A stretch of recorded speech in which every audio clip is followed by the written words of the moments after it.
Okay, so ladies and gentlemen, in today's session, we'll discuss about the Prime Minister and his Council of Ministers. ठीक है? We'll try and understand what exactly is this form. ठीक है? क्या होता है इन prime minister, क्या क्या उनके पावर्स हैं, क्या क्या फंक्शंस हैं, etcetera.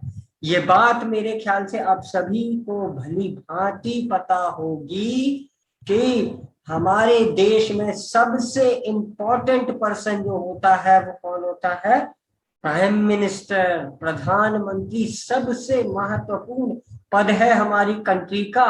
Although the head of state is the president of India, yet we call prime minister as the most significant person of this country. ठीक है, इनको फर्स्ट पर्सन जरूर नहीं कहते हैं, इनको कॉन्स्टिट्यूशनल हेड जरूर नहीं कहते हैं, लेकिन एक तरह से ये ही सर्वे सर्वा होते हैं, है ना. तो आज हम समझने की कोशिश करेंगे कि what exactly is prime minister, ठीक है, and what all are the dynamics of this system. ठीक है, तो देखिए इंडिया में जो फॉर्म ऑफ गवर्नमेंट है वो पार्लियामेंट्री फॉर्म ऑफ गवर्नमेंट है. ठीक है, संसदीय प्रणाली हमारे यहाँ पर है, पार्लियामेंट होता है. ठीक है, इतनी सी जानकारी तो आप सभी को होगी, आई एम श्योर. ठीक है, कि हमारे यहाँ पर पार्लियामेंट्री फॉर्म ऑफ गवर्नमेंट है. पार्लियामेंट्री फॉर्म ऑफ गवर्नमेंट में क्या होता है?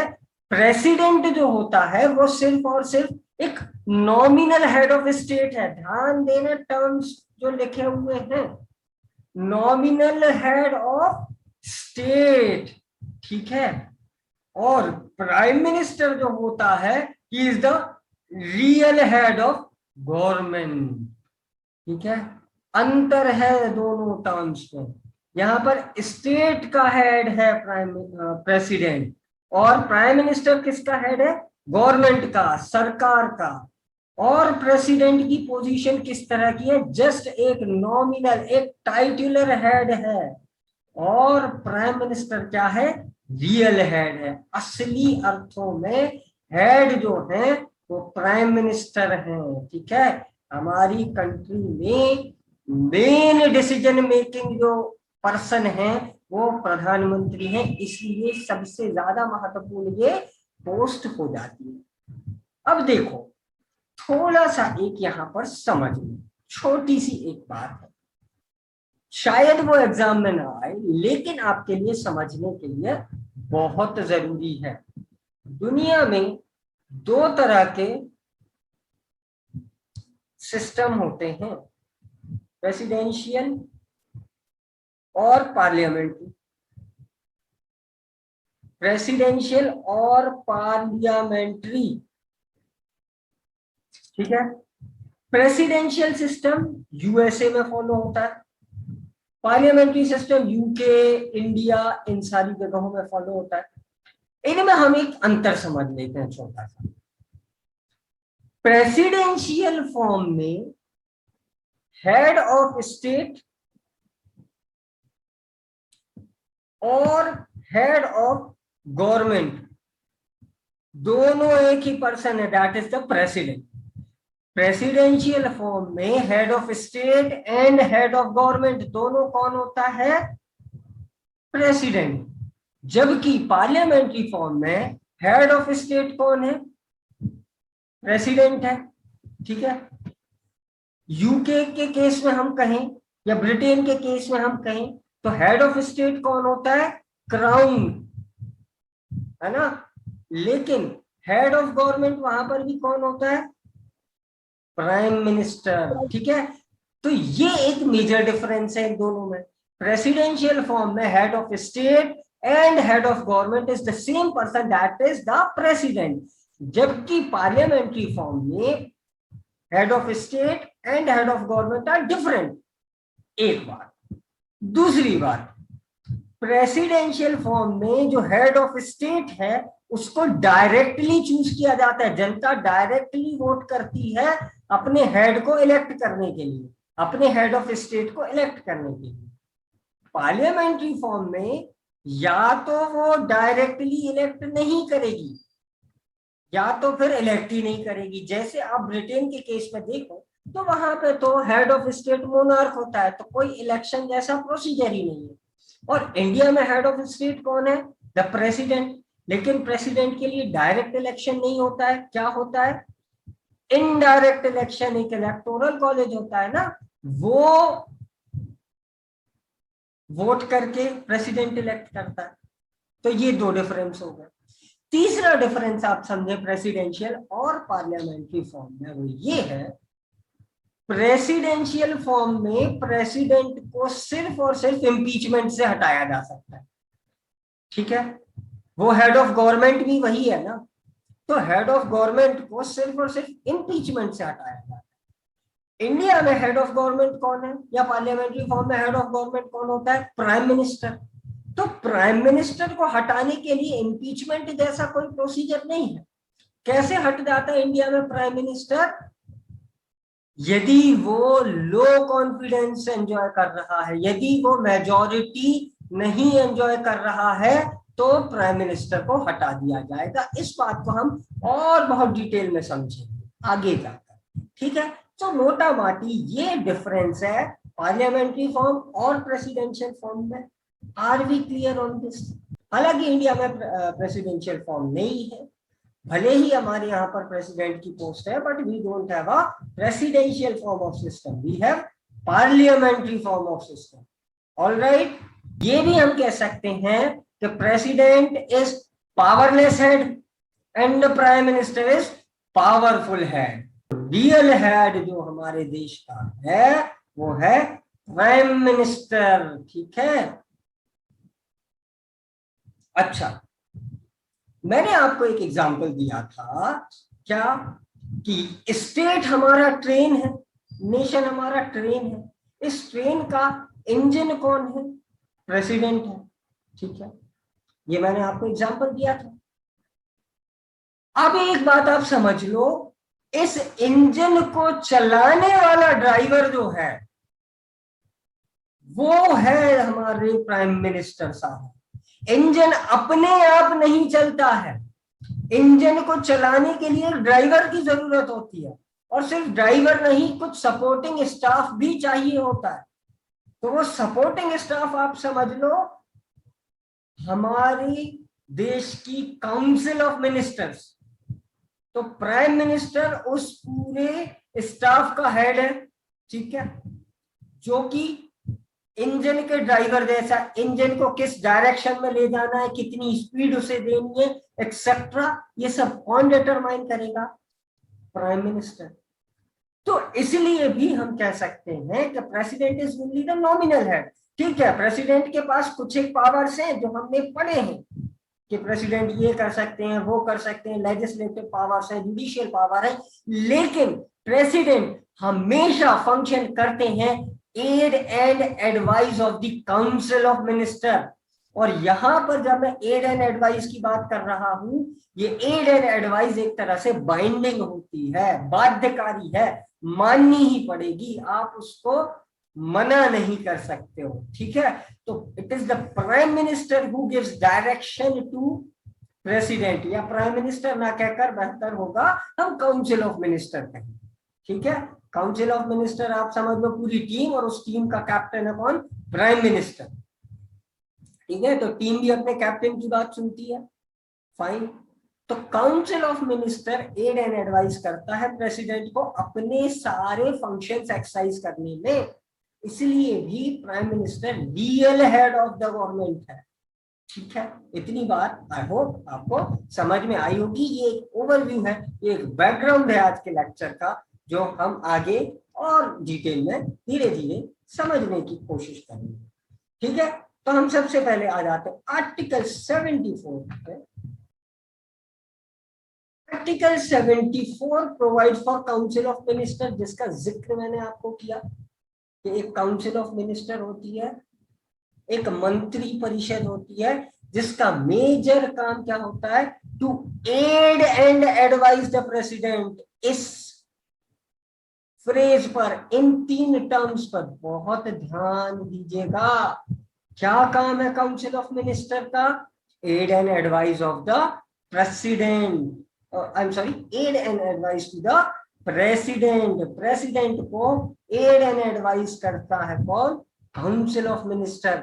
अर्थात प्रेसिडेंट इन्हीं की सलाह पर अपने सारे फंक्शंस एक्सरसाइज करते हैं। हमने ये समझा कि प्रेसिडेंट क्या है? हेड ऑफ स्टेट है। सारी एग्जीक्यूटिव फंक्शन जो है वो उन्हीं के नाम पर परफॉर्म होते हैं। या तो वो डायरेक्टली परफॉर्म करेंगे या अपने अंडर के कुछ ऑफिसर्स से, अपने सबऑर्डिनेट ऑफिसर्स के थ्रू एक्सरसाइज करेंगे। ठीक है, तो प्रेसिडेंट को अपने फंक्शन एक्सरसाइज करने के लिए एड एंड एडवाइस देता है कौन? Council of minister. और इस काउंसिल ऑफ मिनिस्टर का कैप्टन कौन है? Honourable prime minister. देखते हैं क्या प्रोविजन लिखा हुआ। There shall be a council of minister, एक मंत्री परिषद होगी, ठीक है, with prime minister as the head. एक काउंसिल ऑफ मिनिस्टर होगी, इस काउंसिल ऑफ मिनिस्टर का हेड कौन होगा? Prime minister. और इस काउंसिल का काम क्या होगा? Aid and advice to the president. ठीक है, aid and advice to the president. और प्रेसिडेंट अपने सारे फंक्शंस उस एड एंड एडवाइस के अकॉर्डिंग एक्सरसाइज करेंगे। ठीक है, there shall be a council of minister which will be headed by whom? The prime minister. The primary function of this council is to aid and advise the president, and the president will exercise his executive functions in accordance with it. Not only executive but all other functions or powers which are provided to president shall be exercised in accordance with aid and advice. ध्यान देना, will is the term used here, not may. may होता है क्या? कर सकते हैं, चाहे तो करें चाहे तो ना करें। will में क्या होता है? करना ही है। ठीक है, so this aid and advice is binding. आपको याद आ रहा होगा, मैंने एक बात आपको कही थी कि पॉलिटी में एक एक शब्द का बहुत महत्व है। कोई भी टर्म यहाँ पर फालतू नहीं लिखा गया है, कोई भी टर्म गलत नहीं लिखा गया है। हर एक टर्म का बहुत इंपॉर्टेंस है।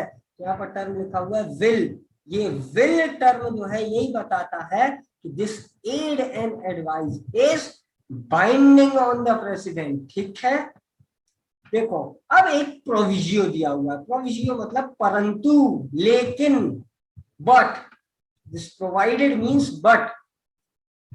काउंसिल ऑफ मिनिस्टर होगी, वो एड एंड एडवाइस करेगी प्रेसिडेंट को, प्रेसिडेंट उसके अकॉर्डिंग फंक्शन करेंगे। बट द प्रेसिडेंट में, देखिए लिखा है यहां पर क्या?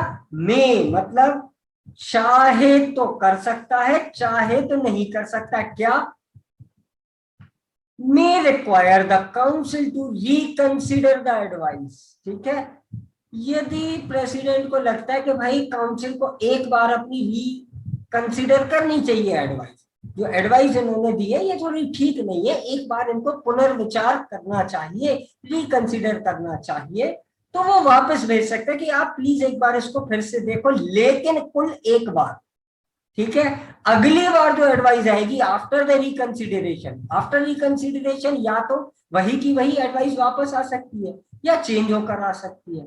ठीक है, तो चाहे चेंज होकर आए चाहे एज इट इज वापस आए, president shell act in accordance with such advice. ठीक है, तो मतलब मैक्सिमम एक बार रिकंसिडरेशन के लिए भेज सकते हैं प्रेसिडेंट। यदि कोई एडवाइस काउंसिल ऑफ मिनिस्टर ने दी है तो प्रेसिडेंट मैक्सिमम एक बार उसको रिकंसिडरेशन के लिए भेज सकते हैं, और रिकंसिडरेशन के बाद जो भी एडवाइस आएगी प्रेसिडेंट को वो माननी पड़ेगी। सो अगेन दिस सिग्निफाइज कि aid and advice is binding on president. ठीक है, ये डिस्क्रिशनरी नहीं है, ऑप्शनल नहीं है कि माने या ना माने, मानना ही पड़ेगा। क्यों? क्योंकि आप क्या हो? सिर्फ नॉमिनल हेड ऑफ एग्जीक्यूटिव हो। रियल एग्जीक्यूटिव जानते हो कौन है हमारी कंट्री की? वो है executive of council of minister, ठीक है, रियल एग्जीक्यूटिव। असल में हमारा देश यही मंत्री परिषद चलाता है, ठीक है। ये मंत्री परिषद जो है एक्चुअली हमारी कंट्री को ये ही चला रहा होता है, ठीक है। और एक छोटा सा पॉइंट और यहां पर लिखा हुआ है, the advice tendered by minister to the president shall not, the advice tendered to minister shall not be inquired in any court, ठीक है। किसी भी कोर्ट में इंक्वायरी नहीं हो सकती कि भाई किस मिनिस्टर ने क्या एडवाइस दी थी प्रेसिडेंट को, ठीक है। एक तरह से इम्यूनिटी दे रखी है मिनिस्टर्स को कि मिनिस्टर्स की दी हुई एडवाइस कोर्ट में क्वेश्चन नहीं हो सकती है। फाइन, ये एक ब्रॉड ओवरव्यू आपको काउंसिल ऑफ मिनिस्टर्स का भी मिल गया होगा कि काउंसिल ऑफ मिनिस्टर आखिर काम क्या करती है, और ये आप बहुत अच्छे से ध्यान में रखो, अपने अपने मन में बैठा लो। रियल एग्जीक्यूटिव हमारे देश का कौन है? Council of ministers. और जब जब मैं बात करूं काउंसिल ऑफ मिनिस्टर की, इस काउंसिल ऑफ मिनिस्टर का कैप्टन कौन है? Prime minister. तो real executive functions prime minister के हाथ में है, क्योंकि कैप्टन की बात पूरी टीम सुनती है, ठीक है। अब हम समझते हैं कि काउंसिल ऑफ मिनिस्टर में कौन कौन होते हैं, what is the composition of council, ठीक है।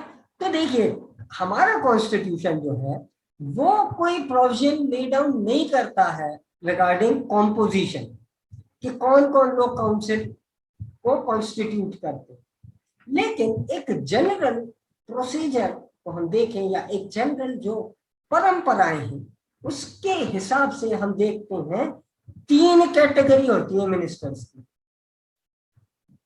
ठीक है। मेजरली 3 कैटेगरीज होती है मिनिस्टर्स की, हालांकि नीचे 4 लिखी हुई है, तो चौथी कैटेगरी वो not exactly category but is category type of वाली बात है। सबसे ऊपर आते हैं कैबिनेट मिनिस्टर्स, काबीना मंत्री, cabinet ministers.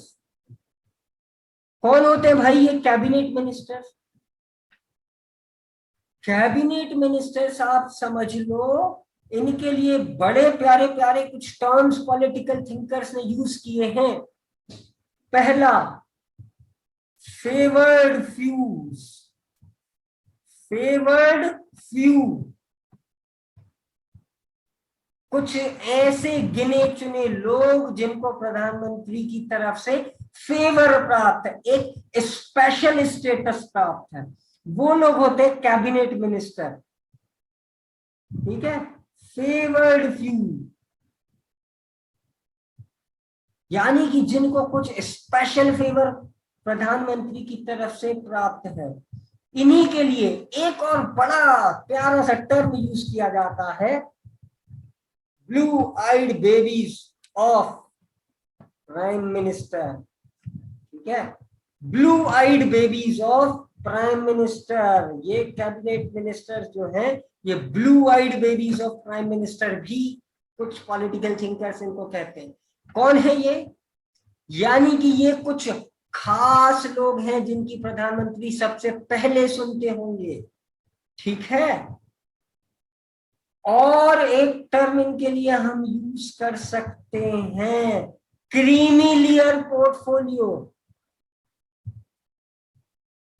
Creamy layer portfolio ये लोग होल्ड करते हैं, यानी कि जो सबसे इंपॉर्टेंट मसले हैं हमारी कंट्री के, जो सबसे इंपॉर्टेंट अफेयर्स हैं, उनसे ये कैबिनेट मिनिस्टर्स डील करते हैं, ठीक है। This word cabinet is derive from cabin, ठीक है। केबिन जानते हो ना आप, एक छोटा सा वो होता है, ठीक है। केबिन, केबिन एक छोटा सा स्ट्रक्चर होता है, उस केबिन में हर किसी को एंट्री अलाउड नहीं होती है ना, आप किसी बड़े आदमी के केबिन में डायरेक्टली नहीं घुस सकते हो, उस केबिन में बहुत ही फेवर्ड लोग घुस सकते हैं, बहुत ही ज्यादा हॉटशॉट टाइप के जो लोग हैं वो एंटर हो सकते हैं, या बहुत ही ज्यादा जो फेवरेट लोग हैं वो एंटर हो सकते हैं, तो वहीं से ये वर्ड कैबिनेट निकल कर आया है। फाइन, तो ये वो मिनिस्टर्स हैं जो सबसे महत्वपूर्ण पोर्टफोलियो होल्ड करते हैं, ठीक है, सबसे इंपॉर्टेंट पोर्टफोलियो ये होल्ड करते हैं, प्रधानमंत्री को सारे इंपॉर्टेंट इश्यूज पर सुझाव देते हैं। ये एक तरह से सीनियर मोस्ट मेंबर्स हैं, सीनियर मोस्ट मिनिस्टर्स हैं, सारे के सारे इंपॉर्टेंट पोर्टफोलियो जैसे home ministry, defence ministry, finance ministry, external affairs जिसको फॉरेन मिनिस्ट्री भी कह देते हैं, ऐसे बड़े बड़े पोर्टफोलियो, ऐसे बड़े बड़े मुद्दों से ये डील करते हैं, ठीक है। और ये कैबिनेट के मेंबर होते हैं, सारी की सारी मीटिंग्स अटेंड करते हैं, जितनी भी पॉलिसीज हमारी कंट्री की बनती हैं उनको डिसाइड करने में ये सहयोग करते हैं, ठीक है। कई बार इनको एडिशनल चार्जेस भी दे दिए जाते हैं, जैसे आपको ध्यान होगा mister Arun Jaitley finance minister भी थे और उसके अलावा भी कुछ पोर्टफोलियोज वो देख रहे थे, ठीक है। तो कुल मिलाकर ये मिनिस्टर अपने अपने डिपार्टमेंट के हेड अकेले नहीं है, ये सिर्फ और सिर्फ अपने डिपार्टमेंट के हेड नहीं है, बल्कि पूरा का पूरा ओवरऑल एडमिनिस्ट्रेशन जो होता है कंट्री का, entire administration of the country is dependent on these people. ये कैबिनेट मिनिस्टर्स ही हैं जो एक्चुअली पूरा देश चलाते हैं। आप खुद सोच कर देखो, क्या बिना फाइनेंस के ये देश चल सकता है?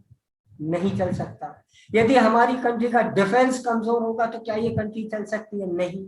हमारी कंट्री के दूसरी कंट्री से कैसे रिलेशंस हैं, ये दूसरी कंट्री से रिलेशन कई चीजों से गवर्न हो सकते हैं, है ना। आपके ट्रेड एक्सेट्रा से भी डील कर सकते हैं, आपके डिफेंस से भी डील कर सकते हैं, एक्सेट्रा एक्सेट्रा। दूसरी कंट्री के साथ चाइना से हमारे कैसे रिलेशन है, इजराइल से कैसे हैं, अमेरिका से कैसे, एक्सेट्रा। तो ये कुल मिलाकर कंट्री की ओवरऑल पॉलिसी इन पर डिपेंडेंट है, कंट्री का ओवरऑल एडमिनिस्ट्रेशन इन पर डिपेंडेंट है, ठीक है।